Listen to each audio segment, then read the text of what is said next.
Jamiroquai. Early Jamiroquai. It's like House music. I used to love Return to the Space Cowboy. I love that. I fell in love with that album. Jamiroquai. And then Virtual Insanity was directly after that. The 1997 Video Music Awards is my favorite award show ever. And it's the best award show top to bottom. Okay. It's Fiona Apple calls the world bullshit. It's unbelievable. And Sting plays with Puffy, but Jamiroquai wins Video of the Year in a really competitive year of videos. I remember the Sting and Puffy. I remember that. Beck played Devil's Haircut, Prodigy, Spice Girls. It was it's my favorite. And you cannot find it online, and it drives me crazy. Hey, who did we meet during that All-Star game? That one time at the Adidas shop. Your friend, John. CJ. Yeah, okay. I was about to say, I remember you met him. I forgot. Yeah. He's the dude that we met. Yeah, okay. Just making sure. He just started. Do you remember right after the Lakers won, they got the ocean spray guy on he filmed one with champagne. That was his first thing his new company did. They got him to introduce their Laker fan website. Oh wow! I'm like, that's such smart. A good idea. Yeah, that's very smart. Hey, I'm excited to talk about the Bulls. Cool. All right. Just got confirmation from C-Dub that the new stream key is working. And away we go.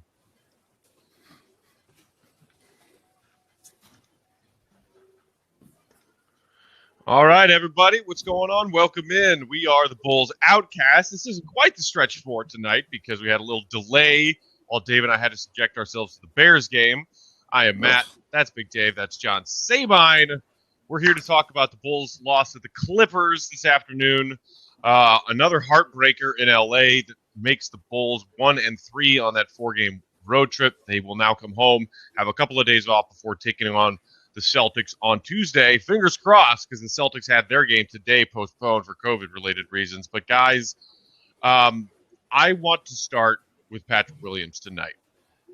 That kid, career-high 17 points tonight, but the way that we heard him talk about how he watched Kawhi growing up and then guarding him today, 2 steals on Kawhi today, by the way, and all of the things that we heard him say post-game about what he has done to just absorb information through 11 NBA games this early in his career is truly inspiring. We'll talk about Zach. We'll talk about the 45-point juggernaut. We could talk about his last shot again tonight, but I had to start on a positive note, and tonight, the Rook, P-Dub, out of control. I can't believe it. I thought I started with Zach. Respect, first of all. I am the most excited about Pat. I thought so. I watched it live, so I honestly think we should. It's not crazy to say he played fantastic defense on one of the best players in the world. It's not because we wanted to believe it. Right. Towards the end of the game, he was on Kawhi Leonard, and he guarded him very well. He had to pass the playoff P. Right. He had to give up the ball. Yeah, Kawhi had a very quiet fourth quarter after going off in the third quarter. Mm-hmm. And that was straight up. And they did do they would sometimes send a man to double every now and then, but it was mostly Patrick Williams, the real playoff P, hopefully. And so I agree with you. He is, again, we don't worry about him, right? Yeah. No questions. Zero questions. You just are excited every time you see him out there. The comfort level of him this game, I thought, was super evident. Because, to go from LeBron James to Kawhi Leonard, that's not an easy task. But for some reason, he handles it so smoothly, like it looks easy and simple to him. But Kawhi had that work for him because obviously, he said, I learned everything from Kawhi. He's like, I grew up just watching Kawhi, idolizing Kawhi. And Kawhi was like, well, I didn't teach you this. Didn't teach you this right here. And he was hitting them with the real things. But the shots he was taking, man, the 3-pointers, he hit like 3 3-pointers in that first half. Yeah. He was on fire. Like the mid-range shots, man. Like you marvel at the mid-range shots that he takes. Totally Kawhi, by the way. Totally Kawhi. And I really, really, truly like the fact he already has his own shot, that one-handed push shot where he jumps so high in the air that you can't do anything with it. And he shoots it. And then he never gives up on it. As soon as it goes in the air, he's at the rim. Like I've noticed that he's done that several times. Like whenever shot goes up, he's at the rim, whether it goes in or not. And he's trying to get that offensive rebound. And Matt heard me screaming about it during the Bears broadcast, John, when the way he grabs rebounds. Like, it's violent how he grabs rebounds. And it's like, this is mine when he takes a rebound from you, man. So, no, it's nothing but excitement and joy when you talk about Patrick Williams and his ceiling about what he can become in this league. It's just also crazy to hear a 19-year-old talk about, I really loved watching Kawhi when I grew up. It's like, dude, what is Kawhi even like 30 years old? He was Who in are the these children? 2011 draft, right? Like, Right. But the other thing, and it plugs into, once again, I feel like I'm a broken record, but love Garrett Temple. So the other thing we heard post-game is that Patrick Williams was talking about his three-point shot tonight falling. He was 3 of 5 from behind the line. He's like 42% on the season. Pretty strong for a rookie. And he was talking about how he likes to just get up shots after practice with all of his teammates, and that some of the vets have been really good working with him, just working on his shot after practice. And in a recent session, post-practice, getting up shots with one Garrett Temple, Temple was teaching Pat Will about eliminating a one rhythm establishing dribble before his shot once he gets the ball and looks to square up. Because we've talked about Pat Williams' three-point ball falling, but his three-point shot release being a little slow. Tonight, the 3 threes he made, no dribble, pre-shot, catch and shoot. The 2 he missed, he did a dribble first. It's like, boom, evidence right there in your face that this rookie is an information sponge and the vets are actually teaching. World of difference from last season. Colossal difference. The coach is okay with the vets teacher. Yes. It's not usurping authority. So But I was like, you got this? Go ahead, my man. I'm going to go. Right. I'm going to go do some social distancing. Right. Take a nap. I'll see. Like, as opposed to the micromanaging BS we had to deal with last year. Yeah. No, it's so just refreshing. And I mean, look at the shooting, man. 6 of 9. You know what I mean? Everything is in rhythm. Like you said, the 2 threes he missed, that was it. Like you just told all his 3-point shots. That's it. That's it right there. It was 3 for 5. That's right. It. I'm good. So he doesn't force anything. Everything comes within the flow of the game. And that's what you like so much, man. Like, and then the 2 steals. I love the steal he had on Kawhi when Kawhi was running the fast break and Pat Williams came up right from behind him and just poked it right out of his hands. That was in the third quarter. That's great stuff. That's awareness. That's constant awareness about what's going on the floor. He does get lost, and you marvel at it because it's a rookie. You know what I mean? You're like, dude, you're a rookie. You're not supposed to be kind of at this level. You know what I mean? Right now, mentally. You know what I mean? Not skill-wise, but mentally. Like you're not supposed to be here. Your IQ usually isn't here right now. Like it's still things you're figuring out. But it seems like the IQ is there, and he's just come piling stuff and building stuff on his game.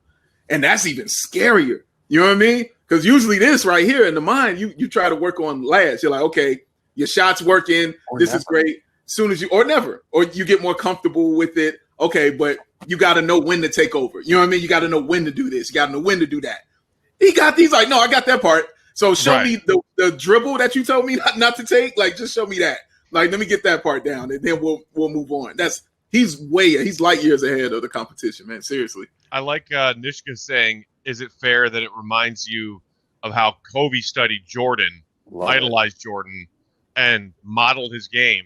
You know, obviously that is the greatest example of all time, I think, in NBA history of, I'm going to watch this dude.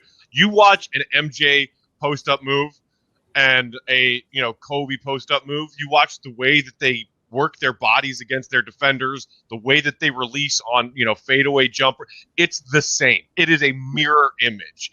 And so far, I think it's, it's not a crazy comparison to make, but you can already see the reason people keep bringing up Kawhi when we're watching this 19-year-old rookie a dozen games into his career is because there are noticeable similarities. I completely agree. And I think it's like, obviously, we do him no service by like placing that upon his shoulders right now. Right. And LeBron James, after they played the Lakers, said, "Yeah, that kid's got Kawhi hands." I was like, when LeBron James unprompted brought up the comparison to Kawhi, it truly felt like one of those moments where like the Undertaker raises someone's hand, and you're just like, oh, this person's made. Like Undertaker won, Yeah. but this guy won the match. Like he lost the match, but won the night. Like, Right. And that's what it was like. Well, LeBron James compared to Kawhi, we're not crazy, right? Like, Yeah, right. like, and so I thought that was like, it felt like that. I was like, did Bulls ownership pay LeBron for that? Like that, Right. like you can't buy that level of publicity. LeBron James, And, it's amazing. clearly he was asked the question about like what was your impression of the Bulls rookie Pat Will after, so of course he had to respond to it, but not like you said, the Kawhi part was unprompted. Yes. And the Kawhi similarities, our boy seat up saying, hey, the coach is okay with him taking mid-range shots. I mean, Pat Will's release point on his mid-range is unblockable and unguardable, and he takes it and knocks it down so confidently. Yeah. And last season, he would have been stuck on the bench for having the tenacity to take a mid-range shot. He wouldn't have been on this team. Do you hear me? He wouldn't have been on this team, dog. This wouldn't have happened. He would have been drafted. Like, this wouldn't have gone down this way. So, yeah, I can't even compare him to being here last year. Because I promise you, he wouldn't have been here. He wouldn't have been here at all. But, Probably guys, it's 10 minutes into this podcast, and we have yet to talk about Zachary Jeffrey Levine. Okay? Take a segue, man. I was about to get there. Like, we have to talk about this man. Yeah, go for it. Because Bulls Twitter again tonight is all over the board on do we love Zach? Do we not believe in Zach? Do we want to trade this Zach? man? Oh, because he missed the 1-3 that was a contested Kobe typical shot White at out the end there of the game. lighting the ball on fire half the game. And Wendell Carter Williams who just throws it into the crowd. Like, Yeah, that Wendell turnover was pretty rough. like Zach Levine scored 45. He had 10 threes. He was unbelievable. He put the hurt on them. He was the best player out there tonight, bar none. Yeah. And tonight became the 6th player in NBA history with multiple games with 10 or more made threes. And he's a And it's hilarious. I he's saw a the dunker. list, and it's like Steph has done it 15 times. Clay, I think, has done it 5 or 6 times, and then there are a couple others. Dame, J.R. Smith is on the list because, of course, he is. Dude, he's perfect. And Zach Levine, and only Bulls player in history to hit 10 or more threes in a game, and he's done it twice. I get that Bulls fans are disappointed that we couldn't close out either of these games against the Lakers and the Clippers, We're two so greedy. model organizations in the NBA right now. But we were close. We were in these games, and why were we in these games? Maybe because Zach LaVine had 45 points. What did we say coming into this? I'm getting in my Will Purdue right here. What did we say coming into this West Coast trip? What did we say? We thot it would be an embarrassment. We thought that embarrassment. Exactly, John. We You thought cancel the season type. Yes, we're ready to burn everything. Bulls Like, Outcasts would have had 6 episodes, and then we would be like not feeling it. yeah, not doing this. Like ready to take days off. Like you know what, this isn't worth it, kind of thing. But dude, well, you just wanted to come out with one victory. At least I did. I just wanted to come out with one victory out of this. I came out with much more than that because I came out finding out that this is a basketball team, that this is a competent team. They have confidence now. And I don't want to get off Zach LaVine. Like you said, 45 points, also 7 rebounds and 7 assists. Like, let's go there with that also. This dude, that third quarter was the most exciting quarter of Bulls basketball you've seen in I don't know how long. Period. Yeah. When he and Kawhi went back and forth, that's what you pay to see. That's what when you could show up the games, that's what you pay to see. Guys go back and forth and go at each other. The best players on both teams. You hit one, well, I'm hitting one. You hit one, well, I'm going to hit one. And it raised the level of the game that was going on. That's what it's supposed to be. That's what good players, that's what star players do. You've been begging for stars. You've been begging for this. We need this. We need that. We got a guy who gave you 45, 7, and 7. For the past 3 games, we were in each game, and he's got the ball to win the game for you. He got you one of those victories. The other ones, he just didn't hit the shot, but it wasn't because he was having bad games or forcing shots. The dude had an amazing time in the West Coast, man. How dare you come at this man like this? How dare you? Our local, Zach Doubter T-Foolery in the comments saying, did he get his teammates going? And I'm guessing the line was delivered with Who's going to get going? Thad Young? I mean, and as you mentioned, Dave, he did have 7 assists tonight. He led their team. So Kobe did not have a good Kobe had 13. 13. Kobe had 13 assists. 13 Your starting assists. backcourt gave you 20 assists. You had 30 assists as a team. As a team. On Zach. Dude, Also, and Kobe throws in 8 rebounds and 9 points also. So he's having an off day shooting. Let me go ahead and rebound and get assist. That's what you're supposed to do out there. Kobe almost got triple double, but didn't score enough. Right. He was 1 point and 2 boards shy. You make him to be a facilitator, and then you're like, but he didn't score. Like, you can't have that. You know what I'm saying? Both ways, where he didn't score the ball. Well, then he scores the ball where he's not facilitating. The one thing I will say about Zach tonight, and it's a common theme. We've been talking about this for 2 years, guys. 5 turnovers tonight for Zach. Yeah. Not great. You got to bring those numbers down. I think he averaged almost 4 turnovers per game on this 4-game West Coast trip. Mm-hmm. But you know who else had 5 turnovers? Kobe White. Mm-hmm.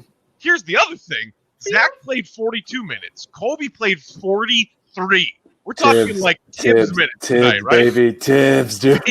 In only 27 minutes, your starting center, Wendell Carter Jr., had 4 turnovers.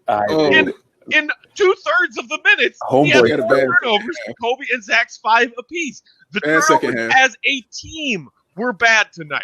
The turnovers as a team have been bad all season long. It's a young team. They make dumb mistakes. They're careless with the ball, and hopefully that will improve. But to blame tonight on Zach, what are you talking about? Seriously, you weren't even in the game without him. Period. You needed him. Every single point he got, you needed. He was the best player. And he was the best player. Like it's not even that much arguable. What John is saying about him being the best one on the court. Because some people can argue Kawhi, of course. Not tonight. But dude, Kawhi went crazy. Yeah, Kawhi went crazy. Kawhi had a great. He had 45. But I know. I'm not in disagreement with you, John. Yeah. I'm not in disagreement with you. Yes, I agree. He was the best player on the floor, and he's going up against a dude who's a top 10 player in the league. Back-to-back nights, matter of fact. He's going. I got LeBron this night. I got Kawhi this night, and I'm shining both of these nights. That's saying something, y'all. Mm-hmm. Seriously, this is what we've been wanting to see. We haven't seen it as a consistent thing. Usually when Zach was putting up these points, it felt forced. It felt we needed to him to hit 14 threes and shoot from half court just to have a chance. This was so in rhythm. Didn't it look smooth? Didn't it look rhythm? You could play music to how he was doing it out there. It was incredible to watch, man. It was so smooth and so easy, man. So, yeah, the rest of the team, and even though they're having a bad night, how many people in double figures, Matt? Like 6? They had 6 players or something in double figures. That's 4 or 5 starters and 2 off the bench. That's crazy. I think that's Billy Donovan.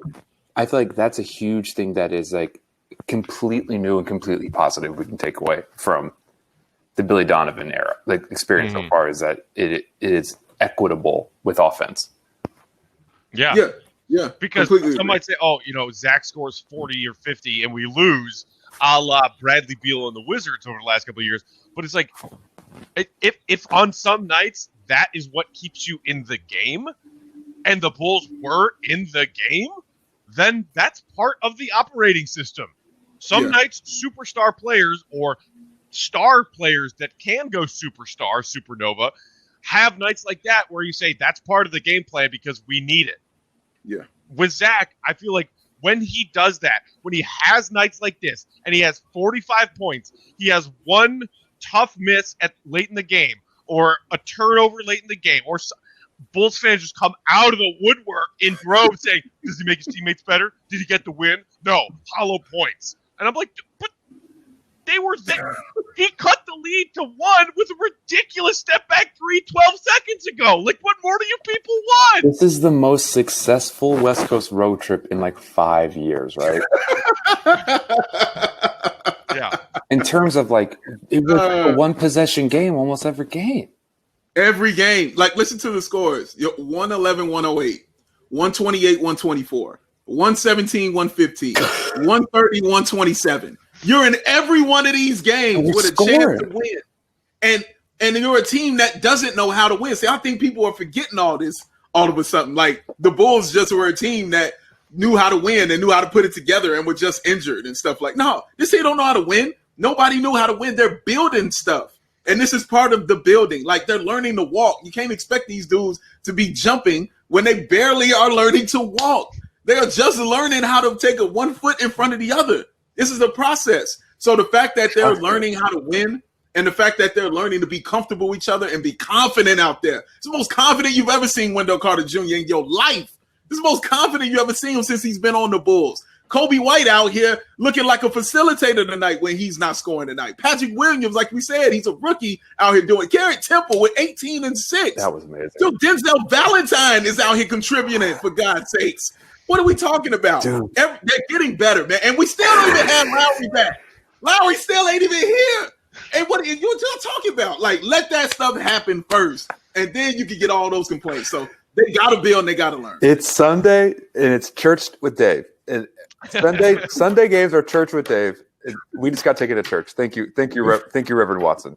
You're quite welcome, sir. Collection plate is open. We'll take it. Yeah. Michigan said nobody mentions how these 4-point plays are killing us in both. The Bulls have given up 4 4-point plays this season. What is that? The Jamal Crawford team. I mean, they really have. And I will like we're like that fourth quarter. You watched our young players make a ton of mistakes.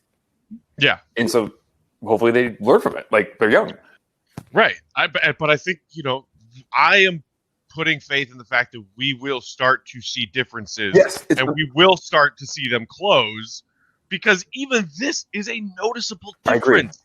I agree. I'm not saying this as like I'm saying as like they're young, they make mistakes. They won't when they're not young. Yeah. But like the fact that, Dave, you just rattled off the score of these West Coast games. They didn't get blown out in any of these games. No, not one. And we expected it. Yep. The only one where it looked like a blowout, Portland. They came back from down 20 to beat Portland. Guys, we haven't been down 20 since that game. We have not. Is that the longest? Is that the longest non-down 20 streak the Bulls have had in 3 years? Honestly, it probably is. Somebody should look into that. I mean, come on, someone look it up. Stats. Yes, please. And I think some of the players and Donovan himself have been talking about that recently after some of these games. It's okay, getting competitive is step one. Having the confidence to feel like you can play with these teams in the NBA, you are on their level. That's step one. Step two is figuring out for a young team how to close these winnable games.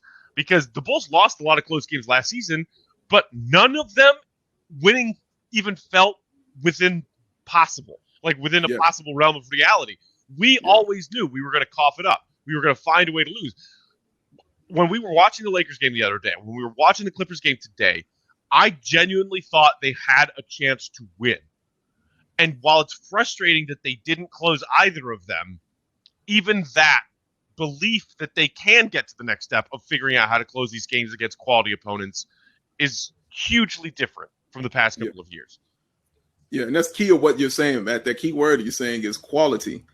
You know what I mean? Like, these are quality opponents. These are some of the best teams in the league, okay? The Lakers. If we're doing this stuff, guys, against, the bottom rung of teams, and then I'd feel you. I'd be like, okay. We were losing games like this to, like, Orlando and Charlotte last season.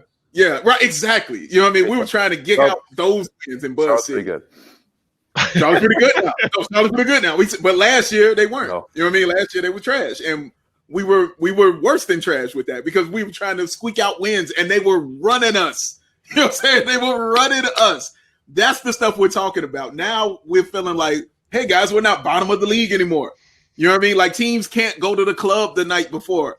You know what I mean? They can't go hang out. They can't say, yo, man, we're going to the strip club tonight. We're kicking it. We're playing the Bulls tomorrow. It's cool. You can't do that no more. You have to actually prepare for this team, man. And that's rare. Like, you could kind of see the shock on the Lakers' faces when the Bulls came out there in that first quarter. They were shocked. They were like, dude, what is this? Like, no, we ain't. It's like, what is going on? So, yeah, man, it's a process, guys, and a fun one, a fun process. The Bulls have declared bankruptcy, and we're trying to get our credit score back to normal. And you guys are like mad that we don't have a house yet. And it's like, we have a minimum. We're trying to get our minimum payments down. Like, we're trying to get our credit score back to so we can rent a car. Right. And we're doing like we can't be mad at them when they when they show improvement, or they're gonna go out and buy jet skis again and relapse. Like, and so like let's stop yelling at them. This is an unmitigated successful road trip. There should be a parade for them. Let's Every NBA player needs them. A matching pair of jet skis, though, John. I mean, that's especially like, in the Midwest. Right. There's so many lakes. There's so many lakes, and it's cold. They're basically snowmobiles. But anybody else that you wanted to make note of tonight? We covered Pat Will. We talked obviously plenty about Zach. Mentioned Kobe, Temple's effect on the game. Some nice stuff from Thad and Valentine off the bench. There's one thing I want to ask your questions. Yeah. Sure. Towards the end of the game, we had Kobe, Denzel, and Zach LaVine out there at the same time. You can't have three out there, right? You can't do all three. I feel like Kobe, Denzel, and Zach.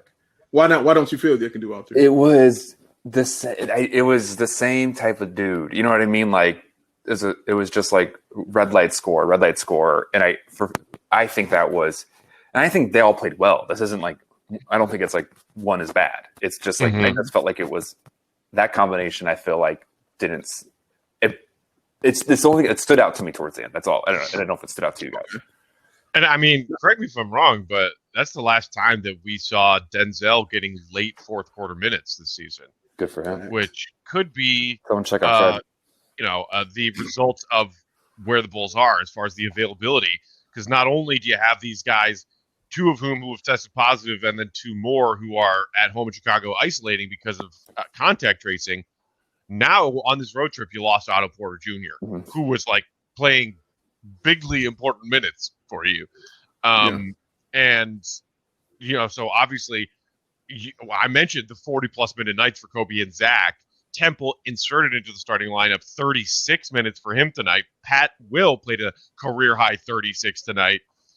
And your bench was 25 for Thad, only 11 for Gafford, 20 for Valentine. And Makoka played less than a minute. So they're running out of bodies, which is like a thing that's happening across the league. And Donovan has said it's something we'll just have to deal with this season. Yeah. And not that Matt brings up a great point. Like the Clips were playing everyone. Right. And the game was close. Like they were healthy, fully healthy. It's still important, guys, that Lowry Markkinen is not there. That's still a very important detail. Okay. I think people are just looking and excited, and rightfully so, about just ball movement and the competency and just how good this team looks. Right. But adding somebody like Lowry in there, who's in your starting lineup, adding him in there will help your team, and you will look much better. In these games, you might actually win. Like lanes will open up a little bit more for Zach LaVine because you just can't double on him, because whether you respect Lauri's shot or not, it's still a threat. And it's a super threat this year because he's shooting 50% from the three-point line. Right. So it's a super threat. You can't just lag off of him or you will pay. So that's important. It's an important key piece that we got to see, because we got to see him and Wendell play together. We got to know that can work, because Wendell is now comfortable right now because he has room to move. And I want to know if it can be that with Lowry in the game with him, because that's how it's going to have to be. So I need to know that it can work that way first. And like you said, Kobe and Zach, we see their chemistry getting tighter. And you've seen Pat will fit with anyone. It doesn't matter who he's in there with. And Garrett Temple is kind of the same way. So, yeah, and even in the fourth quarter, like maybe Thad isn't playing as much when Lowry gets back. Maybe Lowry's playing that 5 in the 4. We don't know. But it's a lot of things you can do with him. And it's something that you're missing when he's not on the floor. And God, you should be really excited that you got this stuff coming back, man. You should be excited about this. You just said Pat Will's name again, and I had a thought in my head. I was like, I want to like start writing love poetry about that kid. Like I that's the level of excitement I have about that kid who just fits everywhere. God, I loved his game tonight. I loved watching him. It was awesome. It was good. It was fun to watch, man. He's a special ball player for real. Do you think we get our game against the Clippers on Tuesday, gentlemen? The Celtics. Or, I'm sorry, the Celtics. No, they canceled the Sixers Celtics today, right? They did. Heat Celtics? The Heat. Heat Celtics is what it was postponed. Yeah. I appreciate that the NBA is realizing that their best shot at having the season was not doing the bubble over again, because that was crazy and over the top and expensive. And while they are sending some G League teams to do the bubble thing this year, it's smaller, it's less of a scale.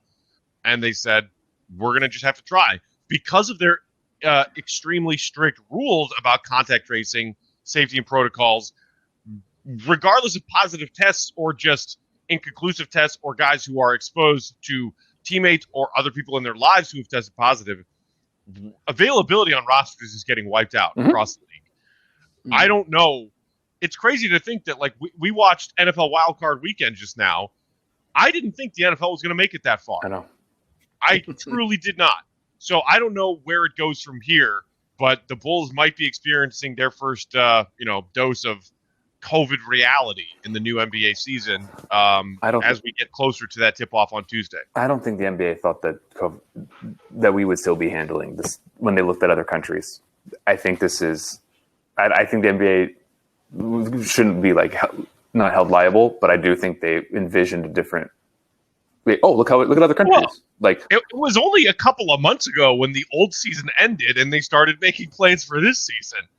And a couple of months ago, it was pretty evident that our country sucked at dealing with But the big spikes happened after Thanksgiving, and I don't think we thought that was – we didn't think it would, surpass April. Well, yeah, John, people had to go home and kill grandma. So, we forgot that this – I mean, we're learning a lot about our – this isn't who we are. I think it's pretty much who we are. But I would let's Celtics. Let's get. I mean, like every team now. It's like it really. This weekend, it felt like the time that it hit that it affected every team. Like 3 starters out, 3 starters out, 3 starters out, everywhere across the board. That Sixers starting lineup from the other day was Maxley. Dallas. He's from Dallas, y'all. Yeah. Speaking of, your Mavs are dealing with a little bit of COVID scare right now. Yeah.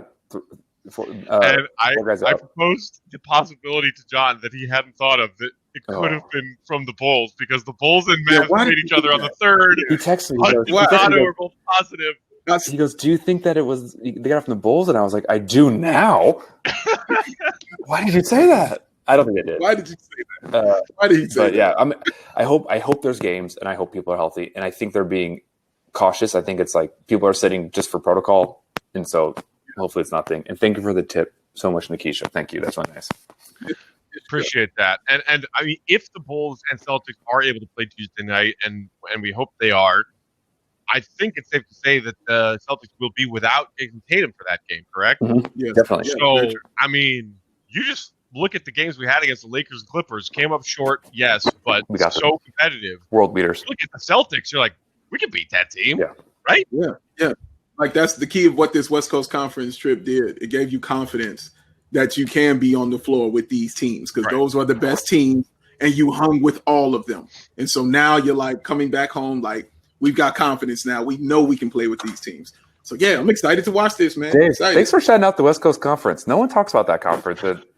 Really? Nobody? No one except you, John. The Gonzaga people do, but that's what else they got. Oh, my Lord. Well, hopefully the Bulls can get back in the win column on Tuesday. Hopefully that game is played. All the confidence in the world with this team after that 4-game trip. It feels a lot better than 1-3. It truly, truly does. It's just like, hey, we're actually enjoying watching Bulls games again as fans, which we couldn't say that really at any point last season. Thank you all for hanging out with us tonight. Thanks to those of you who also hung out with me and Dave for that atrocity of a Bears game. Thankfully, their season is over. Well, know what that means? All the more focus in this city and these fans revolving around the Bulls and believing in them and their new direction and some of these talented young kids. So hopefully we'll be back on Tuesday for the stretch 4, Bulls Celtics. Appreciate the tips. Appreciate you guys hanging out with us. Zach LaVine haters and doubters, go suck an egg. 45-7-7 for Big Dave and John. I'm Matt. Thanks for watching the Bulls Outcasts. Have a good night, y'all.